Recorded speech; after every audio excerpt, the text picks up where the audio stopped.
Hello students, कैसे हैं आप लोग। आई होप आप लोगों की पढ़ाई बहुत अच्छी चल रही होगी। देखिए, हम लोगों ने यूनिट 2 कंप्लीट किया है, जिसमें हिंदी साहित्य का इतिहास हम लोग पढ़ रहे थे।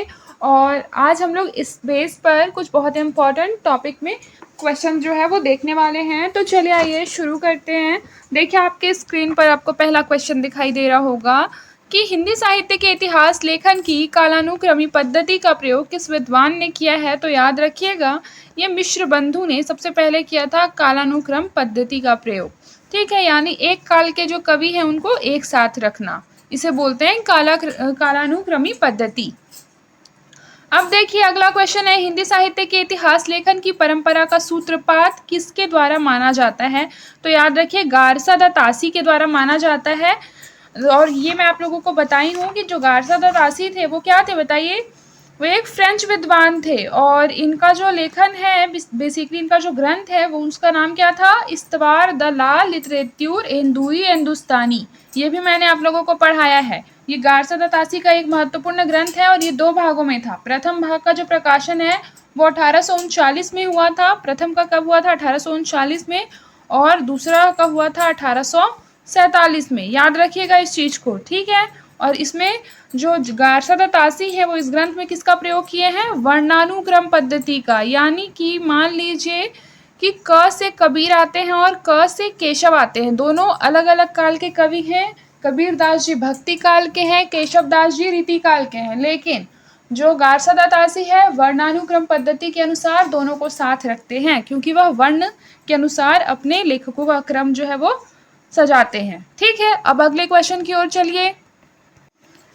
फिर देखिए अगला क्वेश्चन, हिंदी साहित्य के इतिहास की नींव का पत्थर किस ग्रंथ को माना जाता है। तो याद रखिए, नींव का पत्थर माना जाता है the modern vernacular literature of Hindustan को, जो कि जॉर्ज ग्रियर्सन के द्वारा लिखा गया है। ये चीज़ आप लोगों को याद रखना है।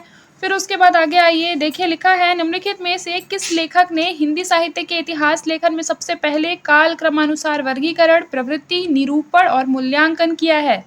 तो ये थे doctor Grierson. Option number B, doctor Grierson. देखिए लिखा है, हिंदी साहित्य के इतिहास का प्रस्थान बिंदु किस ग्रंथ को कहा जाता है। तो ये हिंदी साहित्य का इतिहास रामचंद्र शुक्ल प्रकाशन वर्ष जो मैंने आप लोगों को पढ़ाया था, क्या पढ़ाया था, 1929 पढ़ाया था।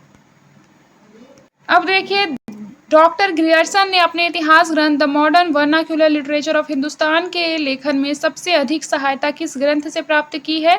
तो शिव सिंह सरोज से प्राप्त की है। और शिव सिंह सरोज किसके द्वारा लिखा गया था, शिव सिंह सेंगर के द्वारा लिखा गया था। किसके द्वारा लिखा गया था, शिव सिंह सेंगर के द्वारा लिखा गया था। अब देखिए अगला question, the modern vernacular literature of Hindustan Hindi के अध्ययनकर्ताओं की दृष्टि का केंद्र बिंदु नहीं बन सका, क्यों, इसके पीछे का क्या रीजन था। क्योंकि ये जो है वो अंग्रेजी भाषा में लिखा गया था, इसलिए। अब देखिए लिखा, आचार्य रामचंद्र शुक्ल का हिंदी साहित्य का इतिहास नामक ग्रंथ सर्वप्रथम किस रूप में प्रकाशित हुआ था। तो हिंदी शब्द सागर के रूप में प्रकाशित हुआ था। मैंने बोला था ये चीज बहुत इंपॉर्टेंट है, नोट डाउन कर लीजिए। ठीक है, आई होप कि आप लोगों ने नोट किया होगा इस सबको। अब देखिए, हिंदी साहित्य के इतिहास लेखन में आचार्य रामचंद्र शुक्ल का प्रथम क्रांतिकारी कदम किसे माना जाता है। तो याद रखिए, आचार्य रामचंद्र शुक्ल ने अपभ्रंश साहित्य को हिंदी से अलग मानकर उसे पूर्व पीठिका के रूप में प्रस्तुत किया है। ऑप्शन नंबर डी इसका करेक्ट आंसर है। फिर देखिए, जनता की चित्तवृत्ति को काल विभाजन के आधार बनाने वाले आचार्य कौन है। तो ये हैं रामचंद्र शुक्ल। अब देखिए, आचार्य रामचंद्र शुक्ल ने आदिकाल के तृतीय प्रकरण में किसका विवेचन किया है। तो वीर गाथा काव्य का विवेचन उन्होंने तृतीय प्रकरण में किया है। फिर देखिए, निम्नलिखित में से किसे आचार्य रामचंद्र शुक्ल ने सांप्रदायिक कहकर साहित्य के क्षेत्र से बाहर कर दिया था। तो सिद्ध और नाथ साहित्य को आचार्य रामचंद्र शुक्ल ने सांप्रदायिक कहकर साहित्य के क्षेत्र से बाहर कर दिया था। अब देखिए, हिंदी साहित्य के इतिहास का वह प्रमुख ग्रंथ जो अभी तक अधूरा है। तो याद रखिएगा, डॉक्टर राम कुमार वर्मा का हिंदी साहित्य का आलोचनात्मक इतिहास जो है वो अधूरा है। और बाकी ये 3 रचनाएं भी आप लोग याद कर लेंगे। हिंदी साहित्य का दूसरा इतिहास बच्चन सिंह, हिंदी साहित्य का समीक्षात्मक इतिहास प्रोफेसर वासुदेव सिंह, और हिंदी साहित्य का आधा इतिहास ये है सुमन राजे। ये चारों बुक आप लोग अभी के अभी नोट डाउन कीजिए, चारों के चारों को अभी के अभी नोट डाउन कीजिए, क्योंकि एग्जाम में आ जाएगा और बहुत कंफ्यूजन होगा। सब में केवल थोड़ा थोड़ा ही डिफरेंस है, ठीक है। अब देखिए, आचार्य रामचंद्र शुक्ल के हिंदी साहित्य के इतिहास की रिक्तियों को भरते हुए उसमें सुधार करके नए तथ्य उजागर करने वाले पहले विद्वान थे हजारी प्रसाद द्विवेदी। यानी आचार्य रामचंद्र शुक्ल के हिंदी साहित्य के इतिहास जो ग्रंथ था, उसमें मान लीजिए कोई त्रुटि या कोई अशुद्धियां हो या कुछ भी रिक्ति हो, यानी कि खाली स्थान हो जिसे कि भरा जा सके, तो वह किसने भरा? आचार्य हजारी प्रसाद द्विवेदी ने भरा था। अब देखिए हिंदी साहित्य का सर्वाधिक व्यवस्थित और लोकप्रिय इतिहास ग्रंथ कौन सा है? तो हिंदी साहित्य का इतिहास आचार्य रामचंद्र शुक्ल, ये सबसे ज्यादा लोकप्रिय इतिहास ग्रंथ है। प्रकाशन वर्ष फिर से लिख दे रही हूँ 1929। अब देखिए लिखा, पंडित हजारी प्रसाद द्विवेदी ने भक्ति साहित्य से वास्तविक हिंदी साहित्य का आरंभ माना है। क्यों? इसके पीछे क्या रीजन है? क्योंकि अपभ्रंशाभाष हिंदी भक्ति काल तक आते आते काव्य भाषा के रूप में स्थापित हो जाती है और हिंदी का स्वरूप जो है वो स्पष्ट हो जाता है। अब देखिए कवियों की तुलना में काव्यगत विशेषताओं को प्रमुखता देने वाले पहले इतिहास का क्या नाम है? तो इसका करेक्ट आंसर हो जाएगा हिंदी साहित्य का इतिहास, ऑप्शन नंबर सी। फिर देखिए निम्नलिखित में से किसने अपने इतिहास ग्रंथ में साहित्य के विकास के साथ साथ संवेदना के विकास को रेखांकित किया है? तो उसका जो करेक्ट आंसर हो जाएगा ये हो जाएगा option number C, doctor Ramswaroop Chaturvedi.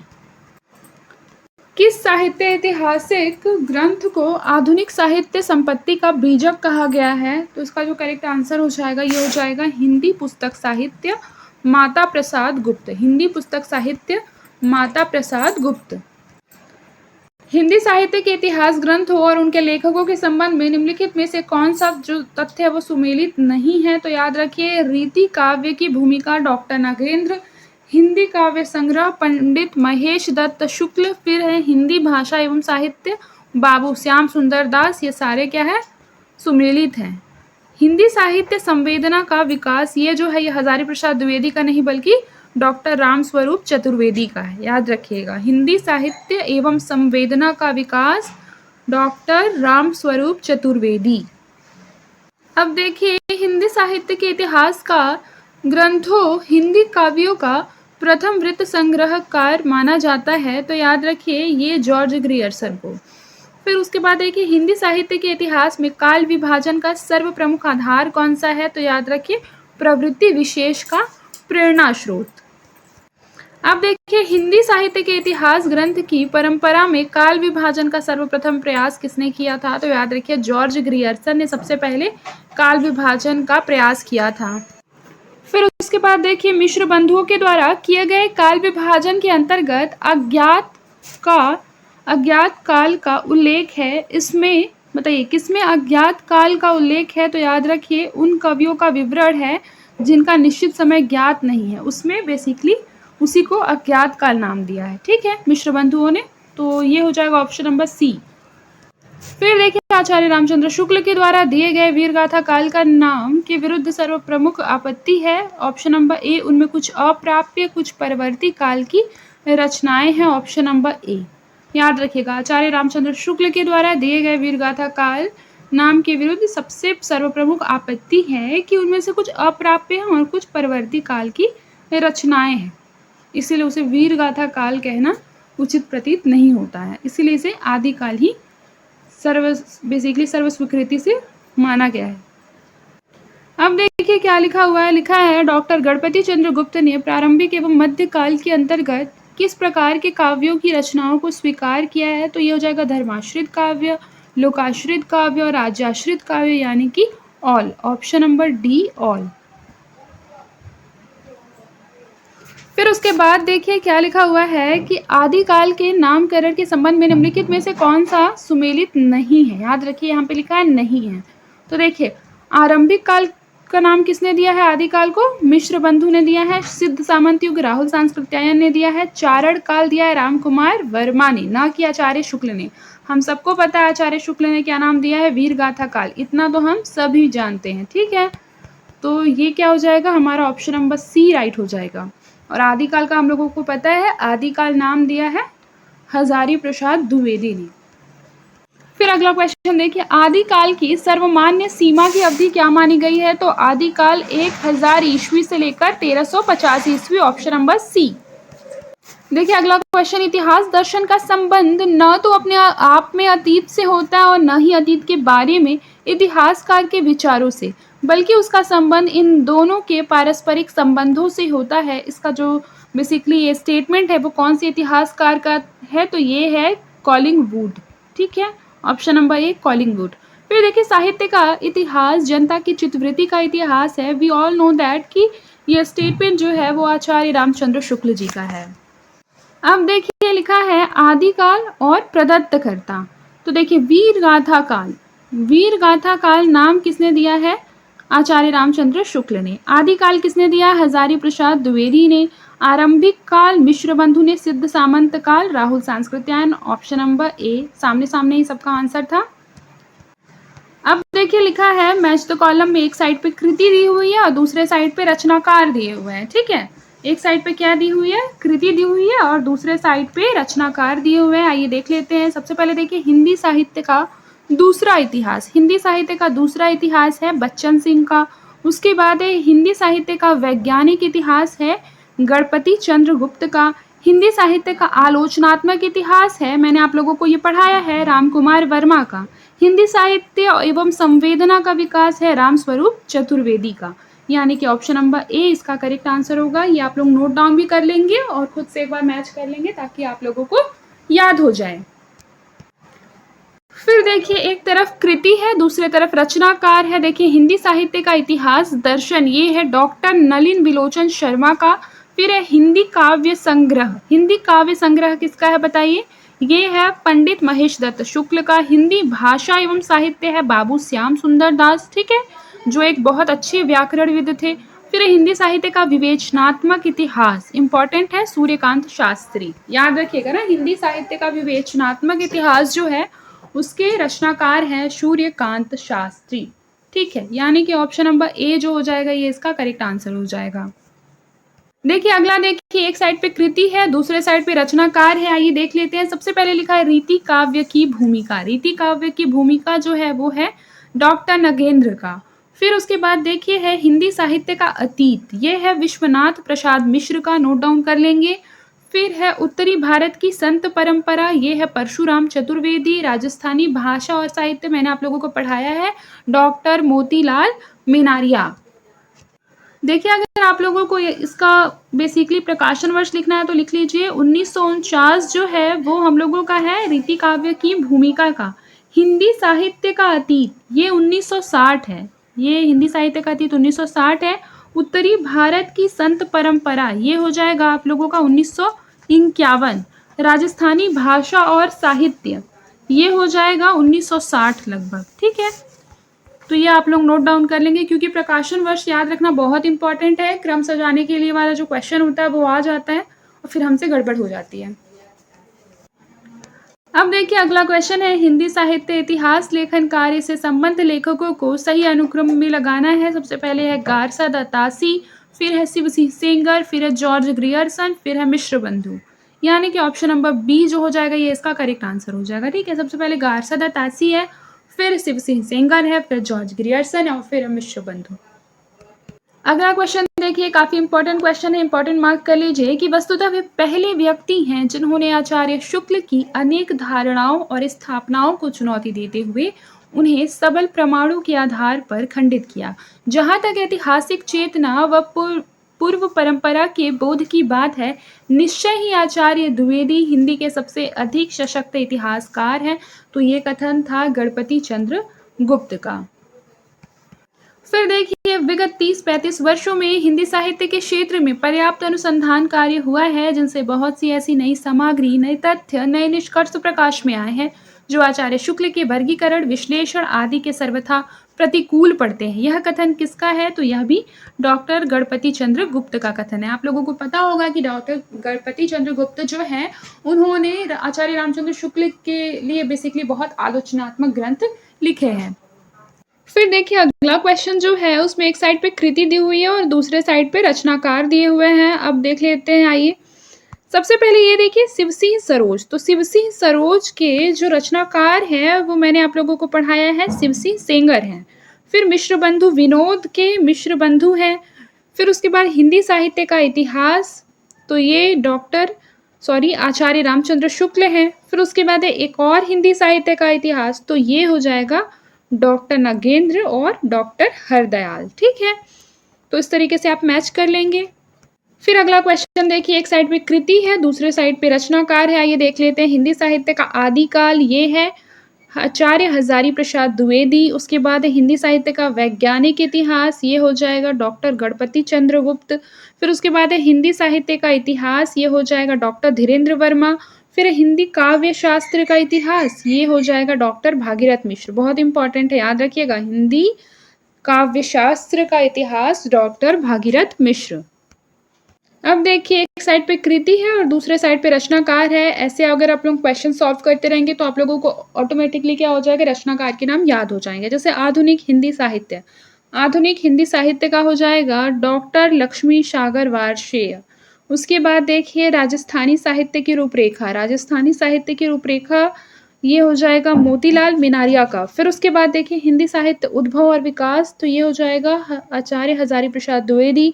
उसके बाद देखिए मिश्र बंधु विनोद, मिश्र बंधु विनोद का हो जाएगा मिश्र बंधु, यानी कि ऑप्शन नंबर सी जो हो जाएगा ये इसका करेक्ट आंसर होगा। ठीक है, अब देखिए अगला क्वेश्चन कृति है और रचनाकार है। ठीक है, तो देखिए हिंदी वीर काव्य, हिंदी वीर काव्य का हो जाएगा डॉक्टर टीकम सिंह तोमर। उसके बाद देखिए कविता कौमुदी, कविता कौमुदी का हो जाएगा पंडित राम नरेश त्रिपाठी।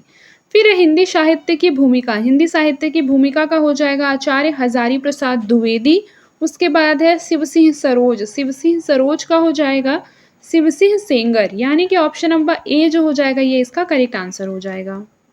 फिर देखिए एक तरफ कृति है, दूसरे साइड पे रचनाकार है। ठीक है, हिंदी साहित्य का इतिहास ये हो जाएगा आचार्य चतुरसेन शास्त्री। उसके बाद है इतिहास एवं साहित्य दृष्टि, ये हो जाएगा मैनेजर पांडे। उसके बाद हो जाएगा आधुनिक हिंदी साहित्य का इतिहास, ये हो जाएगा डॉक्टर बच्चन सिंह। उसके बाद है हिंदी साहित्य और संवेदना का विकास, ही मैंने आप लोगों को सबसे पहले पढ़ाया था, डॉक्टर राम स्वरूप चतुर्वेदी, यानी कि ऑप्शन नंबर बी इसका करेक्ट आंसर होगा। अब देखिए एक तरफ कृति है, दूसरे साइड पे रचनाकार है, लिखा है हिंदी वीर काव्य। हिंदी वीर काव्य क्या हो जाएगा डॉक्टर टीकम सिंह तोमर। फिर चैतन्य संप्रदाय एवं उसका साहित्य, इसका हो जाएगा प्रभु दयाल मीतल। उसके बाद देखिए खड़ी बोली, लिखा है खड़ी बोली हिंदी साहित्य का इतिहास ब्रजरत्न दास। उसके बाद है आधुनिक हिंदी साहित्य का विकास, तो इसका हो जाएगा डॉक्टर कृष्ण लाल। ठीक है, यानी कि ऑप्शन नंबर बी जो है इसका ये करेक्ट आंसर होगा।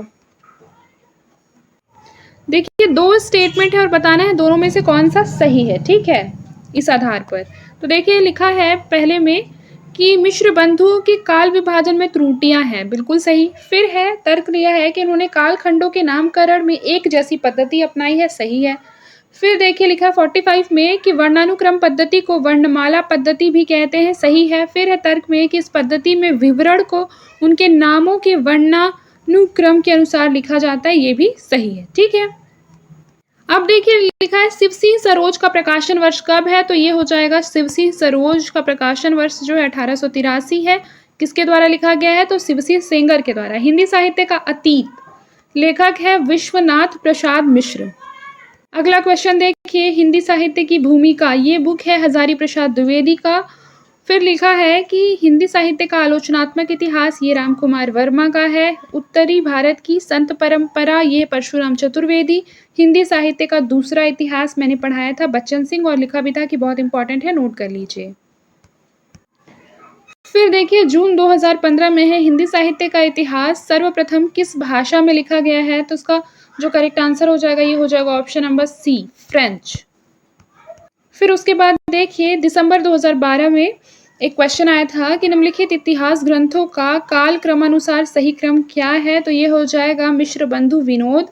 फिर हिंदी साहित्य का इतिहास, फिर हिंदी साहित्य की भूमिका, फिर हिंदी साहित्य का आलोचनात्मक इतिहास, ये हो जाएगा ऑप्शन नंबर डी इसका करेक्ट आंसर होगा।